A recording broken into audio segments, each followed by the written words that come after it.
is BYOT. Bring your own tacos. Dick swinging.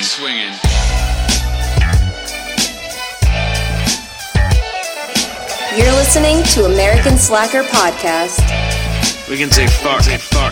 With Matthew Gertz and Jesse Landers. I don't care if it's spoken. This is cool. That's a decent amount of sausage. This man needs a doctor. Yeah, I just hope they're tasty. What's up with these clowns, man? Cut the lights and went through people's pockets. Don't you point that at each other. Let them smoke a little. You need to step it up to that point. We're not gonna lead with the. We're not gonna lead with that. Yeah, out of everything that happened in podcast movement, these little clip things that we got on the back that clip onto the back of your phones for in our entry bags was the best fucking thing that happened all weekend. Best swag. That's literally the best swag. That's the first thing that happened. Yeah. So we could have just gotten those and left again. Yeah. Then basically. Yeah. I don't know if they planned that, but that's the best entry to an event. You get that and you're like, man, I've been wanting this for so long, and now you're set up for the entire week. Exactly. And you just prop your phone up, whatever you want. Yeah, it just sets the tone for everything. Yeah. Good to go. It's definitely a neat little piece of equipment. I've seen the ring ones, but I like this pop one. Yeah, that's pretty cool. Yeah, much better. I agree. I'm going to have to steal the one that we have in our room. It's all you, like I said. You don't have to steal it. Giving it to you. For it. So what's the overall consensus and vibe of the events of the past 3.5 days? Of the con? I guess I'll kick off here. I think that while the panels were pretty cool and enjoyable, they weren't quite as helpful as I thought they would be. But what I did find, and the reason that we're sitting around a table of 6 people right now talking to everybody, is that the networking events and just going to the bars and hanging out with people was the best part of it. I don't know if you guys agree with that or not, but 100%. Definitely. That's what I got out of this for sure. Hell yeah, socializing. That's why we're here right now. I would say that's not the focus of podcast movement. It could be. I was kind of imagining that it would be more of a podcaster listener meet.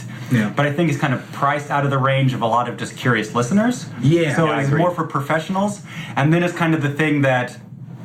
Networks aren't here. So networks, podcast networks, don't have booths. It is really the vendors, the hosters, the website designers, the service providers, the applications, but not the network. There was some of that, connecting sponsors, but it's not the focus. Yeah. The networking isn't the focus, and neither is the kind of, who do I connect with? How do we, share content, this and that? It's the big companies. It's really funny you say that, because I was talking to possibly one of you guys. I don't know. I was, in my cups at some point last night. We were talking about how,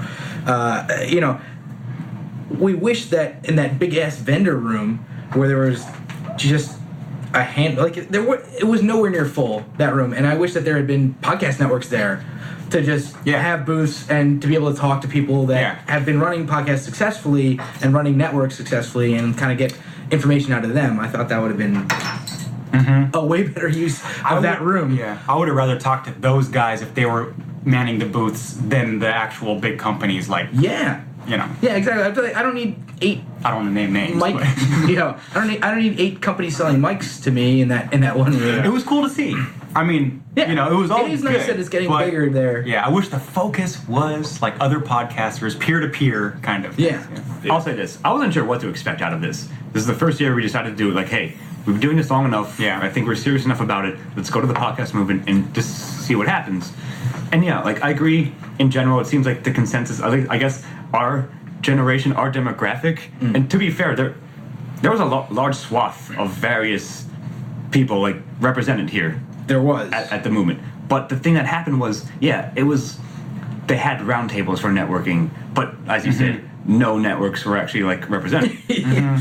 Yeah. So I enjoyed the talks, but the real the actual value I got out of this is doing this exact thing right here with everyone at this table. Definitely. Yeah. It's always that, though.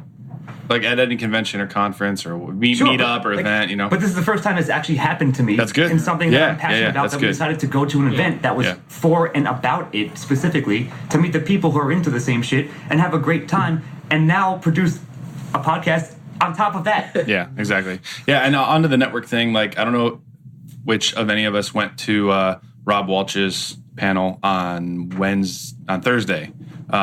All the marketing BS about podcasting, which I thought was one of the. To go to that talk. Libsyn, right? Yes, and I thought that was literally the best thing ever. The best one that was here. Like, We should have gone. like straight talk with hard numbers, no BS. It was amazing. But he mentions that the networks tend to have a better marketing budget. They might seem like they're bigger, but indie podcasting makes up like 92% of what's happening on iTunes. Like the networks may seem bigger, but they're really not making that much volume in terms of shows. Yeah. So the fact that they're not here, I mean, it's surprising like Gimlet didn't show up because like this is their industry. Like, why aren't they here? Or Nerdist. Yeah. Or something like that. But or Sci-Fi Debris, whatever. Like insert any network really. Yeah. But it's logical. Like after I thought about it, it's logical that they're not here. Yeah. But networking's always going to be like the key thing, Makes sense. And it's just interesting to actually meet other people who do it. Like, we live in what we feel like is a bubble sometimes. Yeah. With Absolutely. You tell people about podcasts, they have no idea what you're talking about. And then to be able to get into it, talk like the actual promoting your show, how to make it, better ways to streamline your process, that kind of stuff. We've just so much. Anybody that has day jobs, I don't even know. Like my colleagues don't even know that I podcast because it's such a time suck. I don't even want them to get the ideas. Like, wait a minute. Well, and especially if you try to explain that you make your full-time income from podcasting, they're like, "Wait, that's a thing, really?" Like I've heard the word podcast, but like you can actually do that? Like, no, people don't believe it. Like one of the panels was talking about podcasting needs a got milk quote unquote campaign. Like, I would say like industry wide. Like an awareness campaign about podcasting to. They were talking about just the U.S., but I think just in general, like it's just not as exposed as it could be, which is crazy to think about because like the numbers that people are seeing is fucking huge already, and it's not even doesn't even have that much awareness. Down in any way. No. It's that's really interesting. I didn't. You said that was at a panel that you went to? You heard that? I saw that talk on the schedule real quickly, and I was like, man, I want to go to it, but somehow we missed it. It got fucked up or whatever, but it looked super interesting, and so apparently I missed one of the best panels in terms of that. But I mean that's I don't know that is a really good point.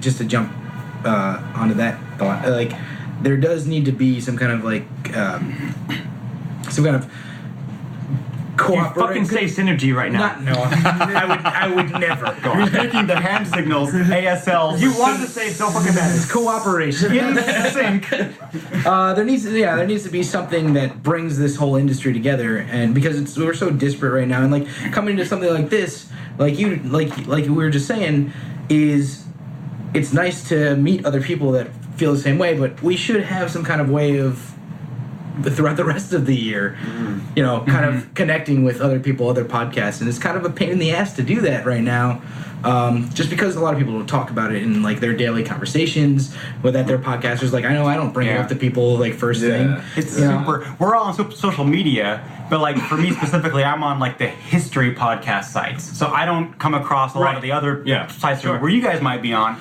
I'm on Reddit and Twitter and Facebook and everything, but it's like very siloed. Yeah. It's not just like general one podcaster to another. It is like, my little clique and, I haven't met you guys until I came here. So, Right. Exactly. Yeah. Stuff like this helps like increase the validity of the industry, like in our minds. Sometimes, like you said, the bubble. Yeah.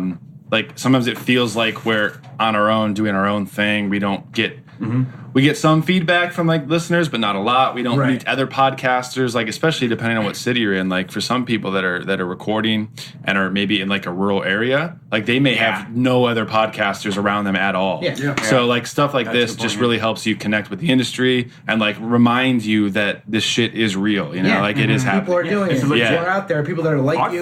People that aren't like you. There is so much. There is a ton of diversity that I saw. At this podcast. And strange enough that I say that because we're sitting at a table of 6 white guys right now, but like, nevertheless, but there is a ton of diversity. There's a lot of different people doing a lot of different shows.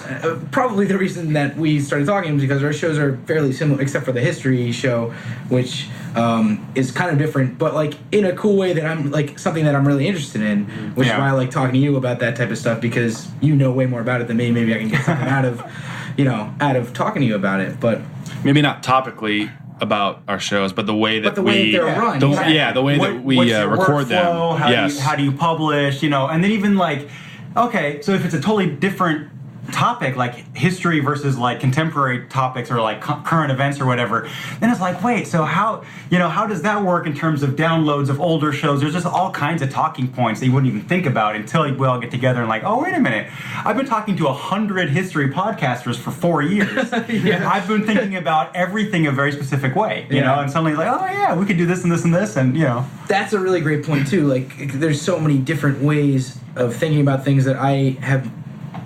haven't even thought to explore, like that you come to something like this and somebody says something that sparks off a new thought in your head. And like, it just happened to me a bunch of times this week where I'm off on like a whole bunch of different tangents now, like what we can do with our podcast, what we can do with podcasts going forward, like new shows, things like that, like types of ideas to kind of get all of us here and like other people that are in general at this con at Podcast Movement to kind of start to work together, at least like keep in touch and like branch out into other parts of the podcast world.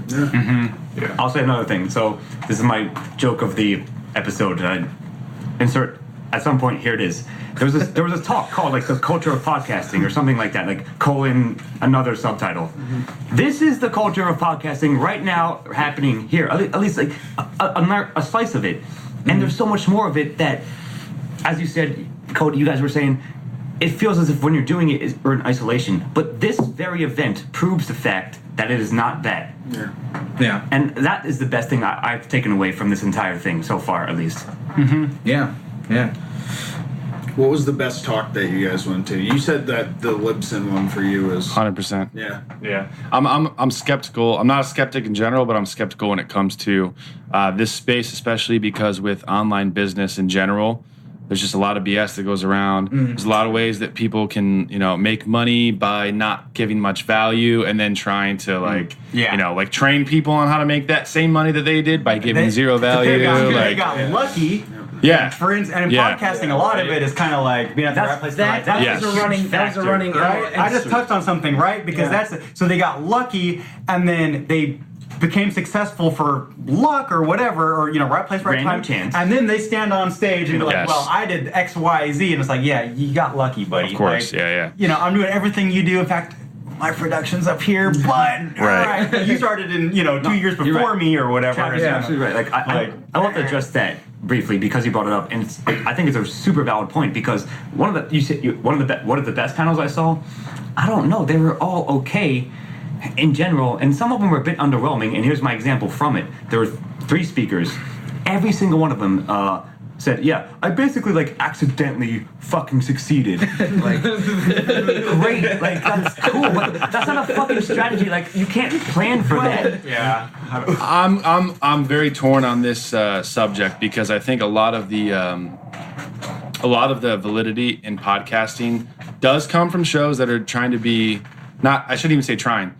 Come from shows that are being very transparent and organic and natural and the hosts are being very personal and connecting with the audience, not trying to get ads, not trying to market the show, and then that ends up doing a very grassroots thing and building the audience. Yeah, absolutely. But that's not like a strategy. So when people come to a conference, you can't get on stage like you said. Sometimes it does come off like, hey, I just turned on a mic and now here we are. That's not a strategy for people.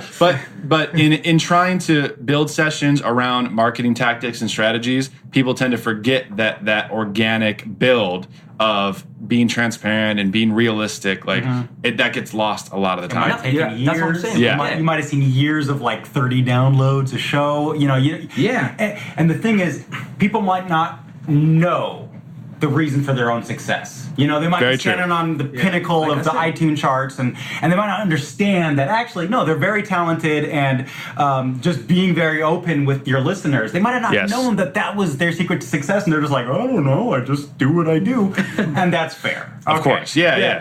I mean, yes, but should that person be hosting a panel? Or no. Be up on stage in front of us. The reason that you should be up there to that. Yeah, right. if they're introspective and if they can say why they got there, then I want to know it. You know, exactly. One panel that we went to, I'm not gonna say which one, but I was gonna say I could name names right now, but I want to be because they're very famous people. We went to some really good ones, but then there were some where it felt almost braggy. It's like, look at my success here, look at my success here, look at my success here, and we're like, yeah, that's awesome, we love it, and we applaud it. How does that help me? How do I get there? Yeah, exactly. How do I get there? And there wasn't quite even the titles of, what are the steps? One or two of them that we went to. We're like, okay, it didn't really cover what I expected it to cover. I learned some things, but I got a lot out of the.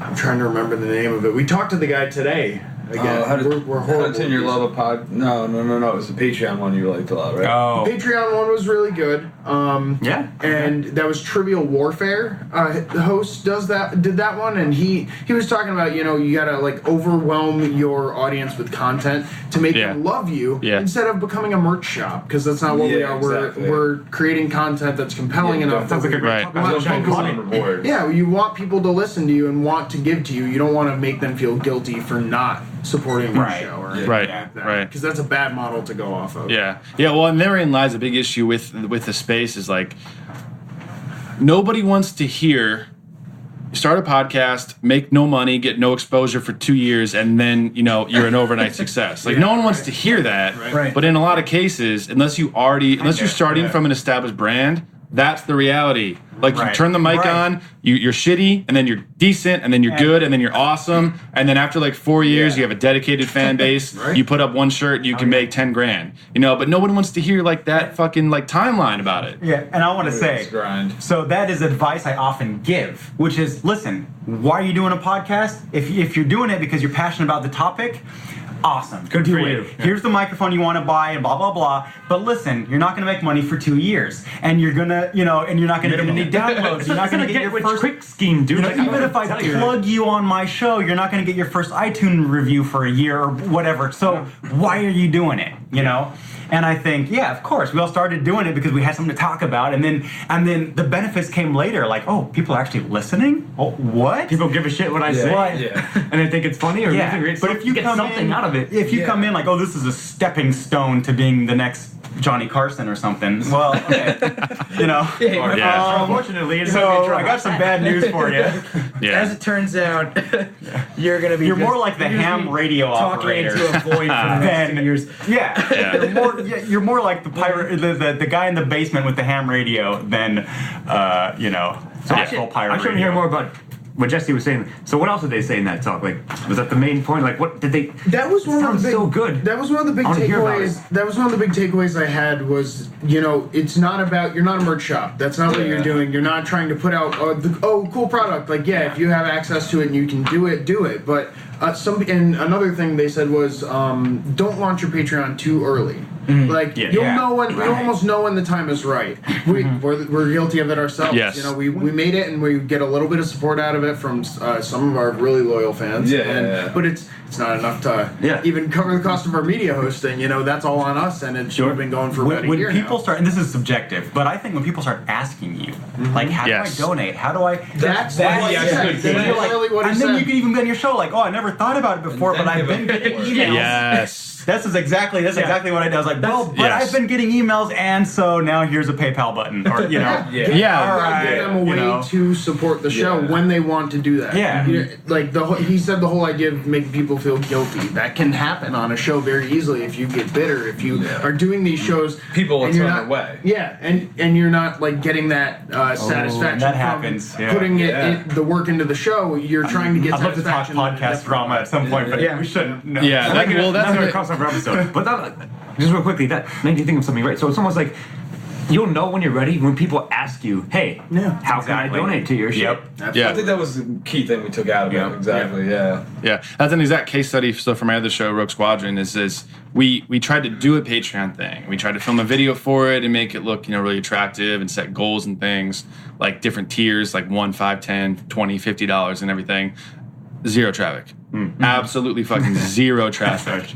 So then we just kind of backed off of it, and then like 6 months later, a few weeks ago, we had people asking that were on the live stream, like, "Do you guys have Patreon, by the way? Like, I've been digging the show and everything." And then we reactivated it, and we deleted all the goals, And there's one thing. It's $1. Donate if you $1 want, or more. or not. Yeah. Donate because you love the show, and that's it. And now we're up. Jesus, man, like a lot more than we ever expected. And that's similar to the grassroots thing you were saying earlier. Mm-hmm. Yeah, it sort of like runs hand in hand. I'll say. Yeah, I do. Because people were asking. So I don't know how much feedback you guys get from fans. Not as much as we want. We don't get a ton.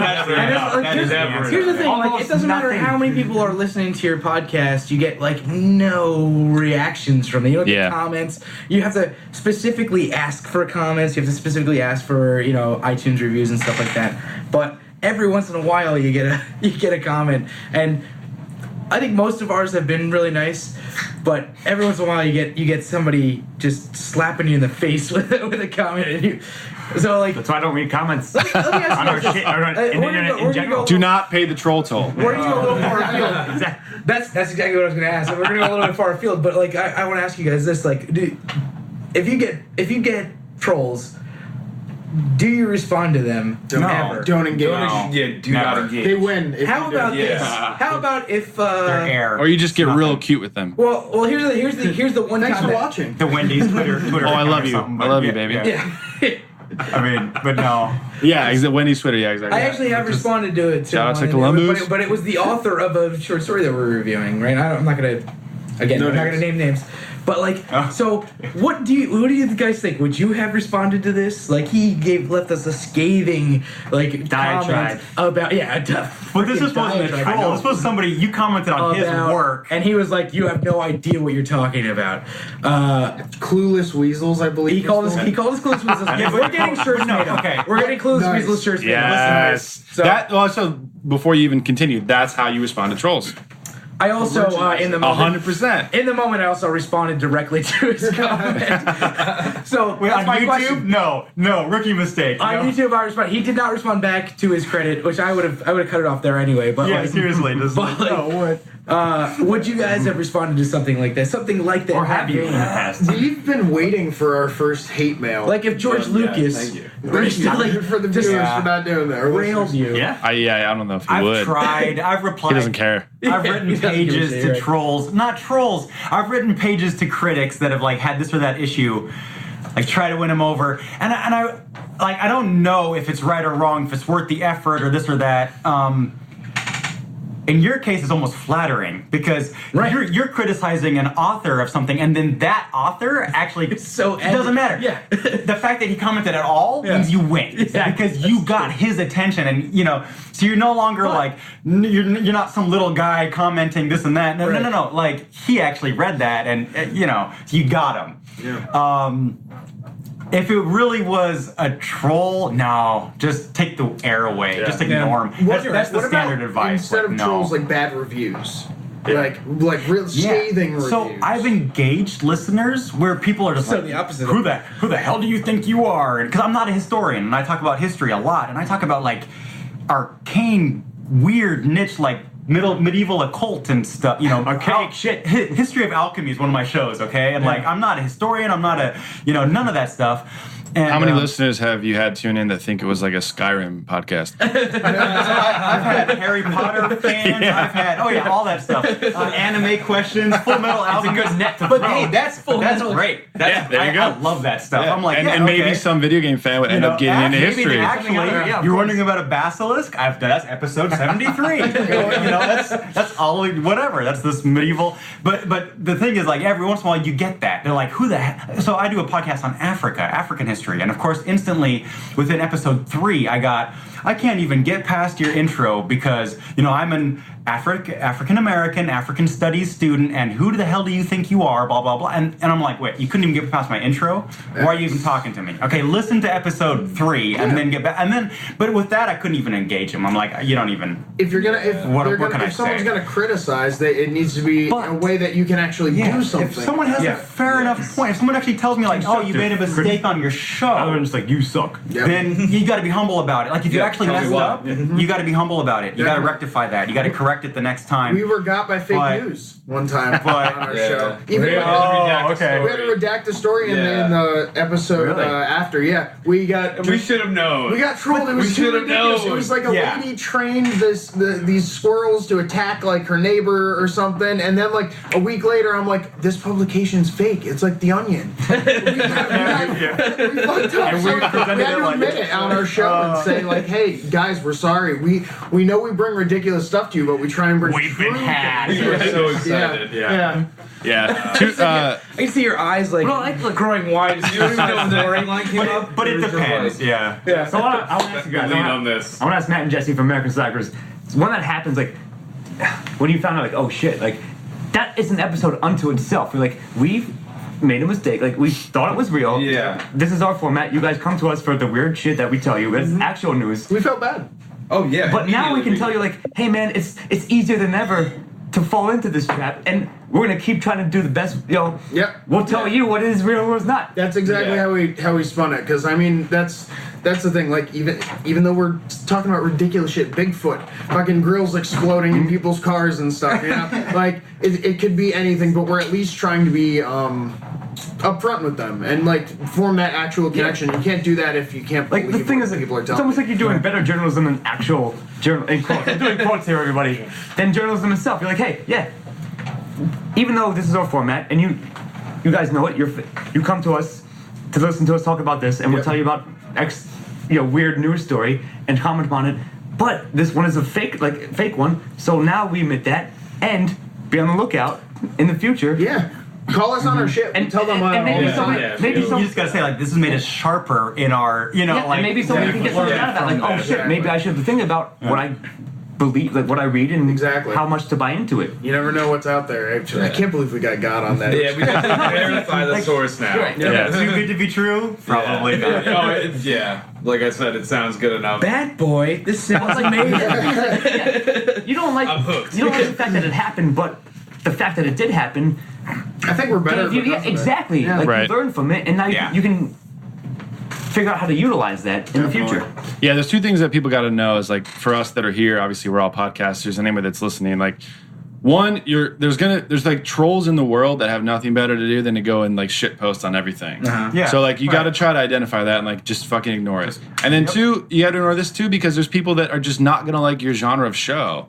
So like it's hard to filter through sometimes, especially like when you're laying out your like personality and your life into a recording. It's hard to sift through negative reviews, and like a lot of the times if it's a personal show, like you can really take that to heart. But there's some people that like they're not a good fit as your listener. So their negative review, it doesn't mean it. It's not. It's not a mark against you. Yeah, it's not a mark against you, and it's not constructive because that's not your listener. Right. Yeah. So it's hard to you got to try to identify those and just push them to the side. But then again, when you do get actual constructive feedback from your real fans, like that are in like your actual genre of show or your ideal target market or whatever you say, like those are helpful. But a lot of the times, it's a very small percentage of the feedback that you actually get. A lot of it is just shit posting bullshit.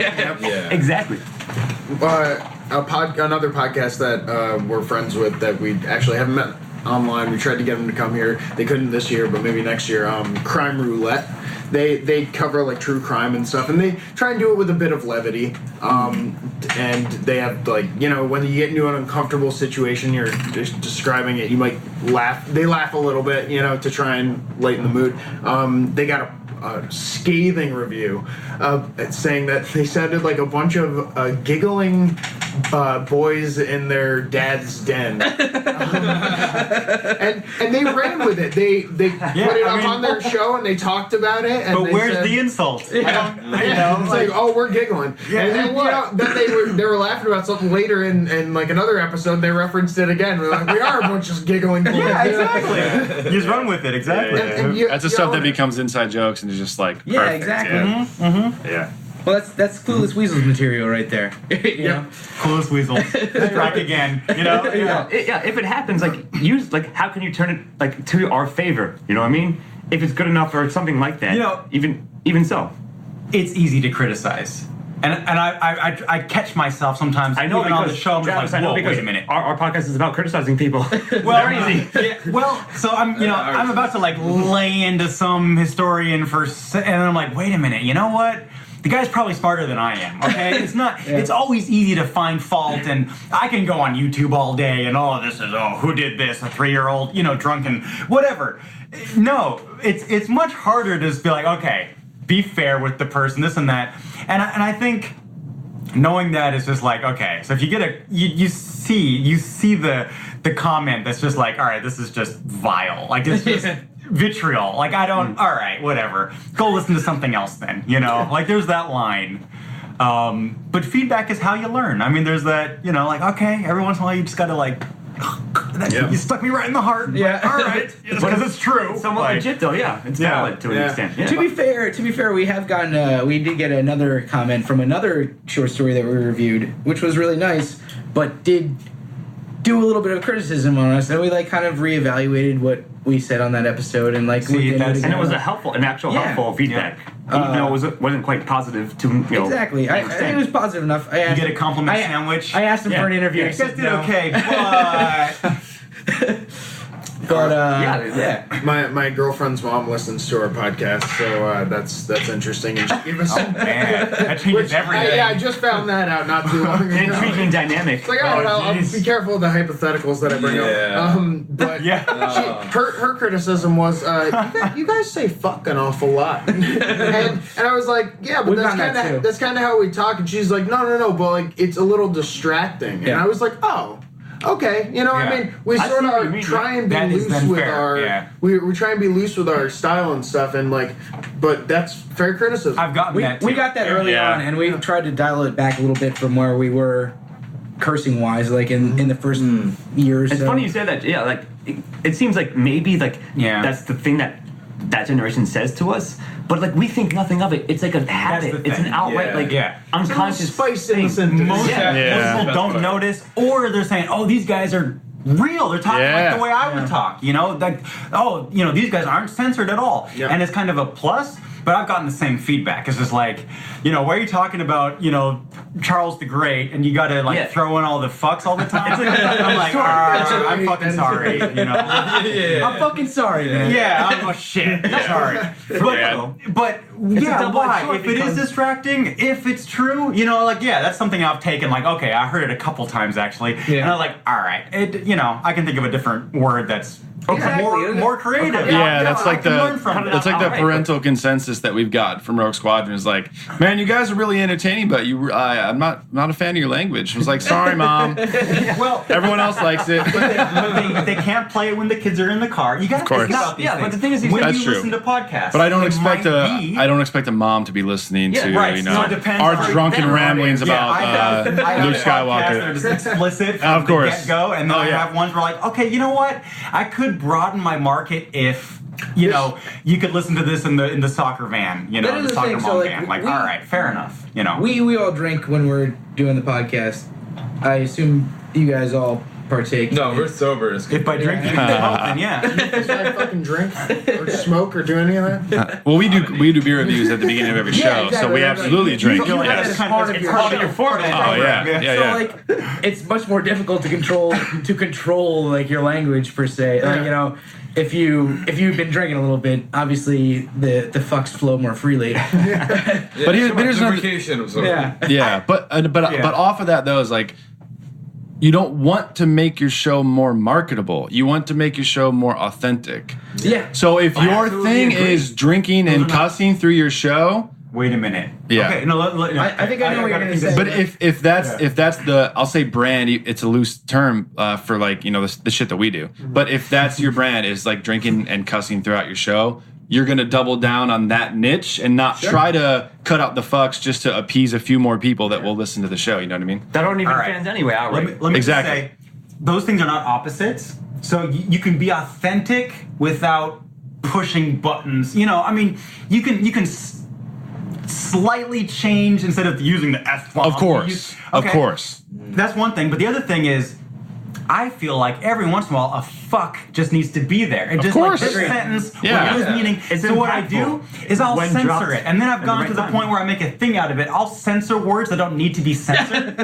So I have bleeps in there, so I'll bleep out nationality or something. Just like as if it's, like, okay, that's maybe a little dirty. But yes, I have done that. And the thing is, like, you just bleep out, or President bleep, for instance. That's a good one, right? Perfectly fine shit otherwise. Yeah, and so like, okay, and then the White House President bleep, and you just bleep out the bleeper's name every bleeping time. That's fine. That's funny. And so then when I need to bleep out a fuck, it's just part of the thing I do. Yeah. Right. Yeah. So. But what I'll also say, like, you work around so it's still authentic. In fact, it's more authentic than it ever was because I made an inside joke out of it. Yeah. That's my point. Right. Yeah. So if you get those soccer moms calling in, you can work around it. If they hear a bleep, they might even crack a smile.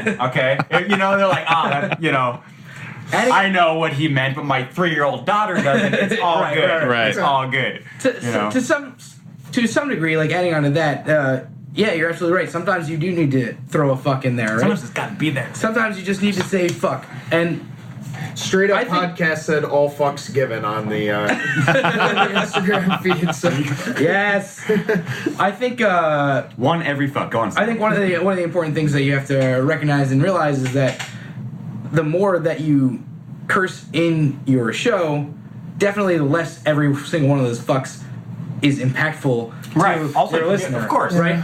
The Also, more fucks there are, the less they matter. The less they matter, exactly. You're diluting the fucks. That's perfect. Everyone knows that. It's fucking inflation. So if you really want to throw a curse in his fuck shit whatever ass what have you, here we have to up the ante here. Madam Sir, maybe. Motherfucker, goddamn. and you want it to mean something, you need to use it less in your show. Every mother podcaster just turned this shit off. Well, Mother podcast. You went too far. That's my new curse. Mother podcast. they're not our audience, but maybe now they will be because we're now replacing that with that phrase. Yeah, there you go. But no, like, it's an interesting conversation, like, and so I don't want to like dwell on it too much, but I'll just throw in my 2 cents.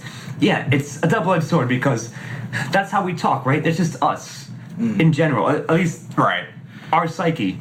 Sure, yeah. You think nothing of it absolutely in your main in your real life conversations and also in podcasts. And if that's how you talk, you shouldn't alter it to appease people. And I'm never going to censor myself. Like, I'm sorry. Right. Maybe I'm like slightly different than most people, but slightly maybe not. fucking different than most fucking people. Personas, Fuck right? you. Like we're not. Fuck you, I'm gonna fucking we're curse. just who we are on a. But you're right show. though. Like, I'm gonna speak to that point in a minute. But the more you use it, like especially like in your actual shows, because that's like somewhat less. How to say, not less real than what the conversation you would have, but you're putting it out there, right? Which means your words have more and different kind of weight than they would have otherwise. So you're right, like, yeah, I'm talking about like fucking Charlemagne was the best, right? Or whatever.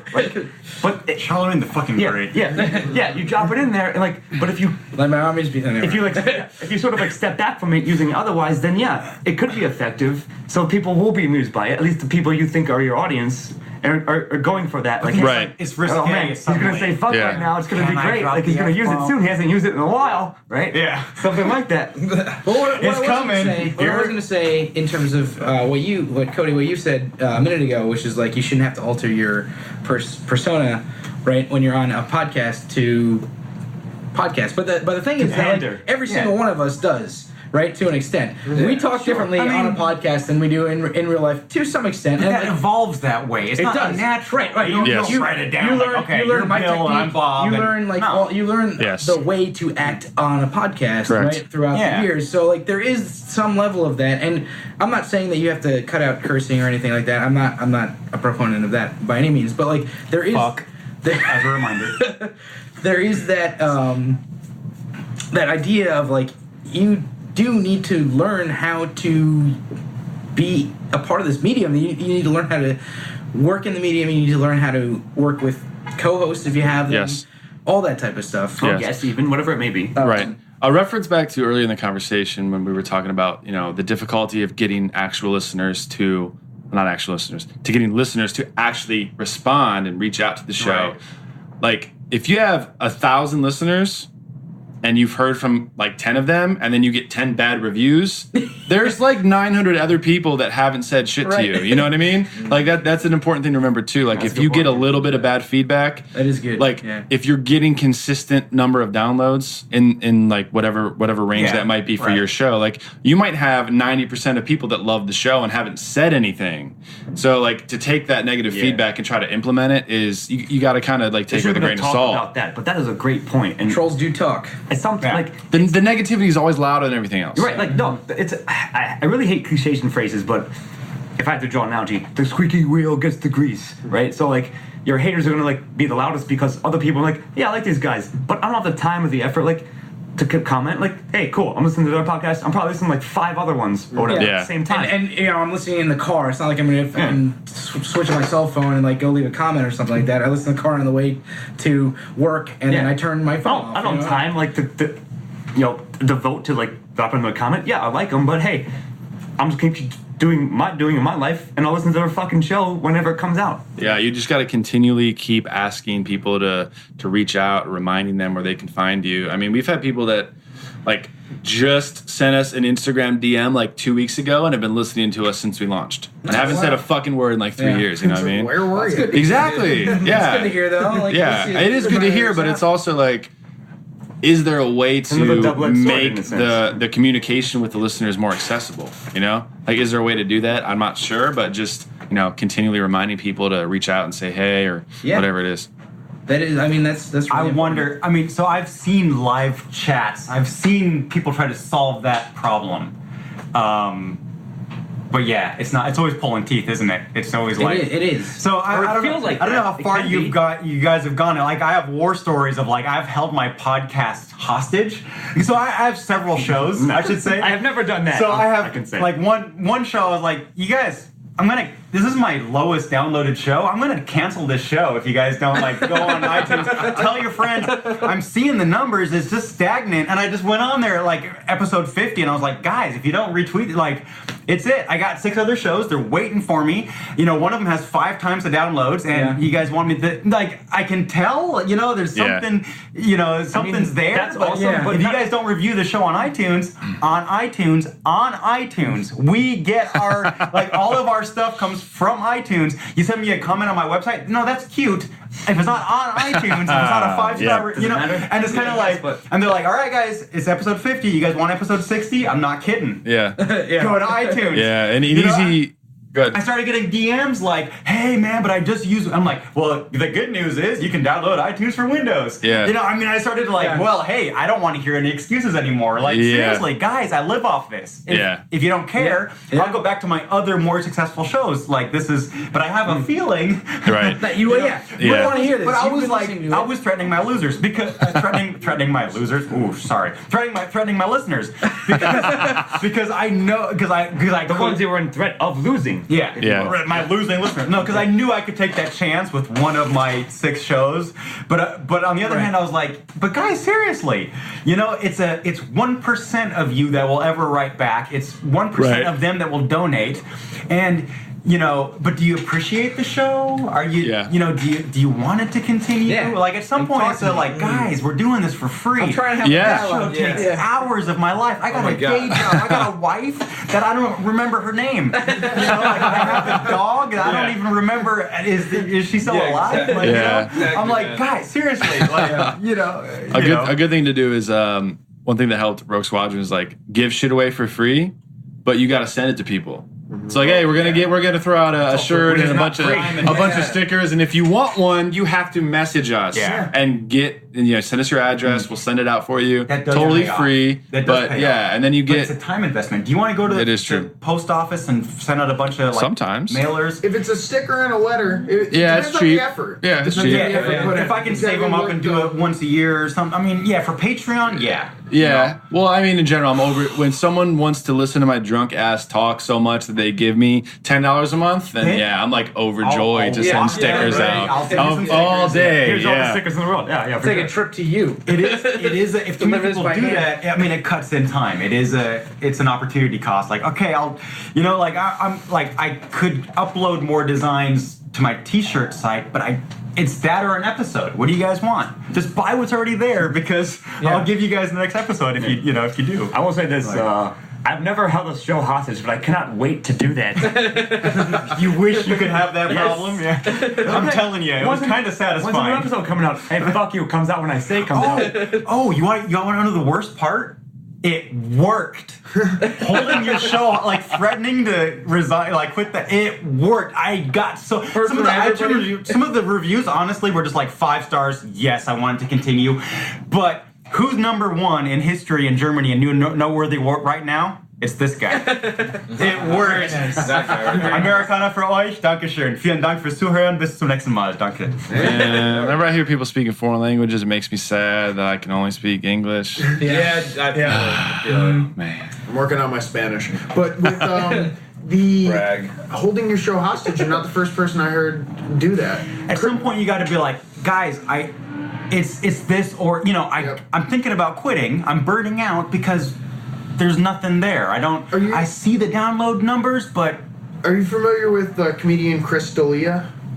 I am, yes. He has his own podcast, the Congratulations podcast. Yep. And from the start, he said, I will cancel this as soon as it's not worth it. And it's already sort of not worth it. So he's like, you want me to keep putting these out? You better start getting out there, my babies, and doing some rate and review on iTunes for me to see that it's worth it. And I was like, what is this crazy guy doing? He's going to piss everyone off. But he's been honestly, going he's raised it. I mean, I've heard you saying, this is an experiment. It's up to you whether it succeeds or fails. Sure. I don't know what you guys want or are listening to or what your habits are. Here's my experiment. I think this is a great idea. If you think it's a great idea too, show me. By going to, it's like, and that was kind of part of the intro. Like, 10th episode was like, I'll never ask you again, but I'm gonna tell you right now. But I'm gonna threaten you right now. In the interest of hosts and podcasts the interest of hosts and podcasters being super like authentic and open. I just want to giggle because we're not doing this on video. And as we're talking, I'm seeing everyone try to open another beer and like run down the hall so it doesn't come up on the mic, or like we should or like closing windows with like their fingertips so it doesn't make any noise. There's a car going off right now. I just want everyone to visualize the scene right here. That's shit though. So I'm talking to you. It's a goddamn mess in this place, but I love it. I love it. I love it. Well, shit, guys. I mean, it's been 46 minutes already. Feels like it's been, just a few seconds. The days go by like wind. Yeah. It does. It really does. Especially on the mics. Like, it happens. I don't know. We got plenty to drink. So we'll get to those in the after party. But there you go. So I guess let's say like final thoughts. Like, what's 1 or 2 big takeaways, and like what's your overall consensus, positive or negative, about the whole conference this week? We'll just maybe just go around in a circle. Yeah, absolutely. So I have really enjoyed this. I almost said weekend, but it's been Wednesday, Thursday, Friday. Doesn't matter. Days go by. I've really enjoyed it, not for the reason that I thought I was going to coming in, because this is my first conference, and I came, I was like, I want to hear people talk about, I want to hear panelists, and I want to hear people get up on stage and talk about podcasts, and I'm looking forward to like learning a lot from them, and most of the things that I heard from them on stage didn't teach me shit, to be honest. They were interesting talks and that, but like it's kind of stuff that I've read online or already, or like looked into and standard fare. Yeah. One of the keynote speeches was basically podcasting 101 at the end of the today. So like what I really loved about it, and what I'm going to take away from it, is talking to all you guys here, and getting that networking in, talking to a bunch of people, and getting a lot of good ideas, that I can remember some of. So I really should have carried like a notepad around and just like kept notes. Usually you do, which is the ironic thing ever, but go on. But yeah, I mean that's going to be my big takeaway, is just hanging out and talking to people and getting a lot of interesting ideas for where to go with our podcast, because we have a ways to go before we're anywhere near the biggest history podcast about Germany. So we're gonna make some changes to what we're doing. We're gonna keep our same format and everything. We're gonna tweak what we can and try and make it pivot. Got some ideas. Exactly. Got some ideas. I got some great ideas here, and that's the important thing. That's what I came here for originally. I just didn't get it from the exact place that I thought I was going to get it from. Right. So, the thing that I've taken away most is just that we're in a lot better place than where I thought we would have been at this point. Yeah. I sat in rooms with people sitting there expecting to learn the same thing they're sitting there learning, but I'm 6 months ahead of them just because they haven't hit the go button yet. Yeah. I don't want to steal your thunder, but I want to pop in for everybody that's listening. So one of the cool things that Rob Walsh from Libsyn said is that the median number for shows is 239 downloads per episode. So if you're above that, that means that you're doing better than 50% of the podcasts that are out on the market. Crushing it. Mm-hmm. So like it's a lot lower number than people would expect. So like if you're getting 300 or 400 per episode, like you're well on your way, you know, like you're on a good start. Yeah. And just even the fact of like putting the episode out there. I saw so many people that were like, oh, you know, I want to do the research. I want to take the time 100%. to like sit down. They're like, I've been planning for 8 months and I'm going to release next year. And it's just like, come on. That's enough. Do it now. Pull the trigger. Matt and I, we were terrified when we put out our first episode. We're like, you know what? We actually put it off for about 8 months. Yeah, and then no one listened.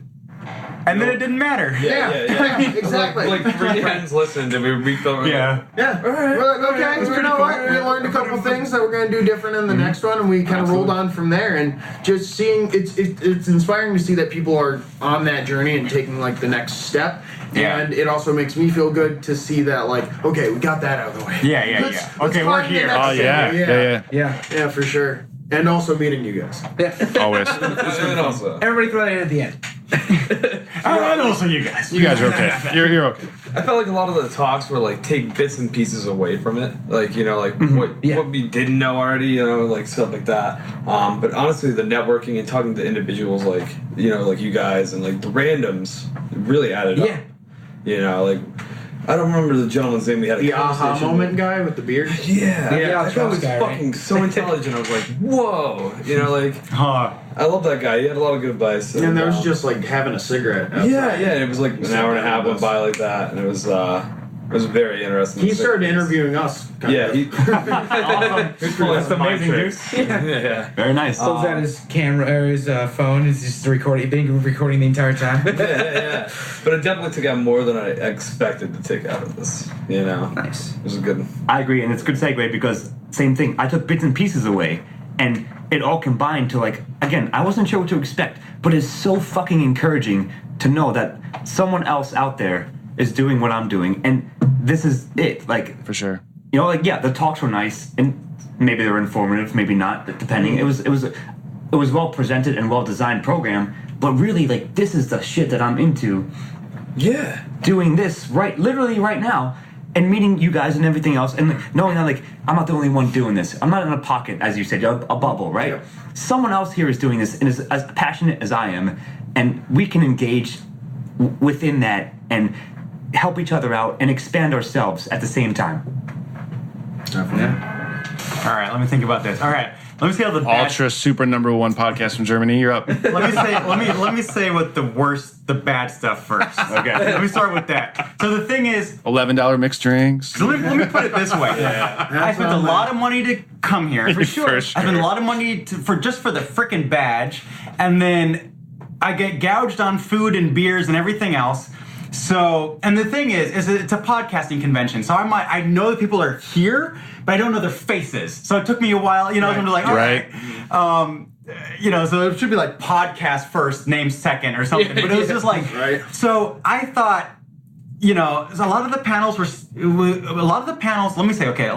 stuff I already knew, which was kind of gratifying in the sense is like, cool. You're on the right track. Yeah, exactly. Yeah, right, exactly.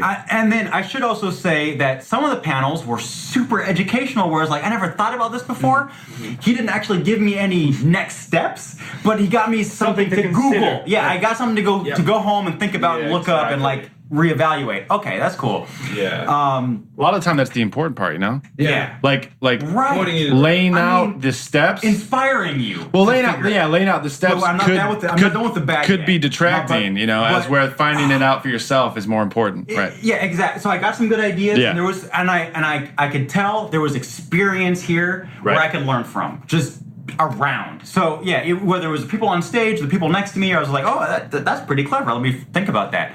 Okay, but the bad thing is, so with all the booths, again, it was just like the big companies. I knew all these companies. Half of them I was already a customer of. WordPress and Libsyn and all these guys. And I'm like, all right, so give me your t-shirt because I pay you money. Like finally I get your swag that you owe me. But where's the networks? So I'm part of Agora and Dark Myths and this and that and I'm actually thinking, yeah, I'd come back as a vendor and set up a booth and sell some t-shirts or stickers or whatever and kind of get some knowledge out there, except there's no listeners here at all. It's all and that's cool. Okay, I get that. There's podcaster to podcaster. But who's here? Because I'm the only history podcast. No, actually, that's not. There's a couple history podcasters here. I met one guy from Germany I knew, a mega big star from Germany. He actually flew out all the way out here.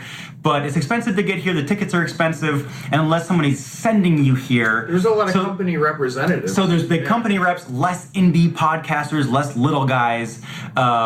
Like I came down here because I live in California. I probably won't go to Philly next year because now I realize where is everybody? Like I'm not going to go to the East Coast just for this. You better fucking go to Philly. Yeah. I get it. Now that would have been my opinion. Full stop. When the show actually ended, because the show ended at like noon today or whatever at 1, and then in my disappointment of everything, just like I went to the hotel bar. I met all you guys. Here we are. Now, all right, this is why I'm here, okay? Yeah. Because it's like, who do I not know? I wanted to see. It was cool that they were on the panels, but I didn't always know who I was looking at. Like, and then I had to go Google, like, what show are they doing? And then I had to listen to one episodes, like, oh, it's that guy. Okay, cool. Oh, he's actually a known entity. And, I should pay attention or whatever. But that wasn't always clear. It was kind of like, it was my first time at Podcast Movement. Like, next year, maybe I'll know what to expect, and I could probably get more out of it. Sure. You can, more focus. But could I? Because I think what I'd focus on, even if I went to Philly next year, it would be like, looking for you guys. Yeah. Like it'd be like, all right, who's the other indie podcasters around, and who can I give my swag to? Right. I mean, I showed up here with t-shirts and stickers. Like I don't care about. They're all gone now. Loaded up. Now you have none of them. I mission accomplished. All my stickers and t-shirts are gone. Like I don't care about Libsyn. I love Libsyn. Libsyn, you're awesome. Thank you very much for hosting my previous shows. But I don't care about them. Like I know they exist. Like we all know they exist. I want to see the network. You're saying that's not you. The indie network. That's not to engage with them. Okay, Gimlet and Radiotopia. Why are you not here? Seriously, what's your problem? I don't understand that. But not those guys. I mean the Dark Myths and the Agoras and the guys that co-founded, the podcasters. They could be here. It's cost prohibitive. Yeah, sure. I'm a member of 2 networks that can't be here because it's too expensive. Right. So I can go sell their shirts, but sure. Yep. Yeah.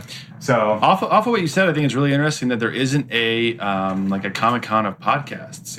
Exactly. Like this is for industry people and for hosts. I could plug Podstock.de, which is people show up in tents. It's a very much an indie. So there's only like 3,000 podcasters in Germany. Period. That's why I'm up there. Right. I'm in a very small pond, but they show up in tents. They got the hotels and this and that. But they show up, and it's more like a Woodstock. It's Podstock.de. That's nice. Podcast Movement. Take some notes. That's right. Seriously. And the listeners show up, because if the listeners want to meet their heroes, it's a venue for it. Yeah, they can show up with a tent too and be like, "Oh my God, it's you guys." I didn't see very many listeners. You know what I mean? To be fair though, I do think that Podcast Movement could. It's a different focus. It could definitely stay industry focused. Yeah. As opposed to like fan focused. I agree. But we're We need the missing other a fan too. thing. Yeah, for We need the sure. other Like thing too. And they could be door to door. Like PodCon is brewing in my head right now. Yeah. PodCon 2018. You never know. Make it happen. Doing it. Make it happen. Right here. We start. Shit like that could happen. Call it pod people. Seriously, I've been saying that for years. Podstock guys, email me. Yeah. Komm mit mir in Verbindung, komm, wir reden. Kalifornien, Bay Area, wir machen das. This is my first podcast movement as well, and I do have a show, but I wasn't here repping my show. I was repping my production company. So my I got one of them purpose too. Can I? No. Sorry.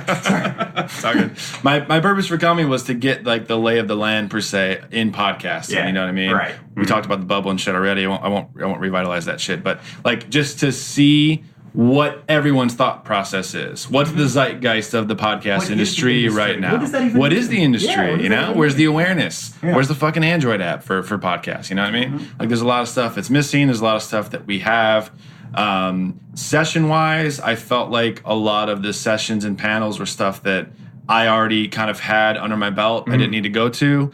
Obviously, the people were amazing. The networking was great. But like I said, the big thing was just trying to get a feel for where everyone's mind is at. Like, and now I can see like it's really split between story and content and humanization and personality and like authenticity versus money and ads and money and fucking money and ads and money. Monetization. All the money. It's art versus business. Yeah. Yep. And those two, like, if you're going to be successful, they have to complement each other. And I saw a little bit of that here, but most of what I saw was one versus the other, which is not going to. It's not helpful. It's not going to hit the target. Yeah. So, which is not it's not a negative thing. It's just we all need to be aware of that, so that as we all continue forward with our shows, plan for Podcast Movement 2018. Keep that in mind, and so we can change that time. Exactly. Yes. Yeah. Exactly. Different podcasters have different goals, and that's cool. Yeah. That's what makes the community interesting. Yeah. Some are not in for profit. Some need to make some money. Want to do it full time, and that's what makes it great. Yeah. Cool. So a surprising like thing that I would say coming out of this is like I maybe only went to like 3 or 4 sessions over the entire conference. And I still consider it a success. Nice. Yeah, I would do it all over again. Definitely. Successful fucking week. It was great. Fucking A. You know, you can't like. This is priceless. You can't bargain for this shit. You know? I'm gonna get another beer. But props to you for having a Fallout shirt that one night. I mean, shit. Who knows what would have been if you hadn't worn? That's what sparked this whole. I'll expand upon this later on in a different episode, but I'm saying like. It sparks conversation if you're into something, which we already are there for this convention. So we already had something in common at the base, like at the outset. Makes it easier to start it all off. And then you get like the subdivisions upon it. But nevertheless, we have such a passion for this thing that we love so much and love to do, and it's so much fun. And it's a lot of work too. But that's why it's fun, because the work is part of it. The work's something that we want to do. But I will say also this. What was nice about being here is we got 3 podcasts done. While we're here. And so we are literally working and having fun at the same time. Exactly. We have a week How many people can say that? So I'll sign off with that, I guess. Yeah, there you go. I'll leave it off there. That's perfect. Thanks, guys. I'm glad we all met. This was fucking a blast. I wouldn't trade it for anything, man. I love it. I would say we should say our show names just so that we can put them out there on the track. For sure. Run that? Yeah, that's a good idea. We're Jesse and Matt, and we're American Slacker Podcast. And I'm Scott Thurlow, as always, from the Lost Signals. And I'm here from Lost Signals as well, Stephen Rossi, and I'll give a shout out to Ian. He's taking a nap over there in the Who's corner. doing something shady. Ian, he's gone. He's left the room. But he's also getting beer. What are you talking about? No, we're talking about the other guy. Yeah. All right, podcastnick.com. I do a couple of History of Alchemy, History of Germany, Secret Cabinet, Africa History, and a couple others. Podcastnick.com. Podcastnick.com. My name's fucking Travis. This is Cody, sometimes going by Commander Cody. Rogue Squadron Podcast, Star Wars and Craft Beer. You know what it is. Awesome. Shit. We'll see you next time. And goodbye.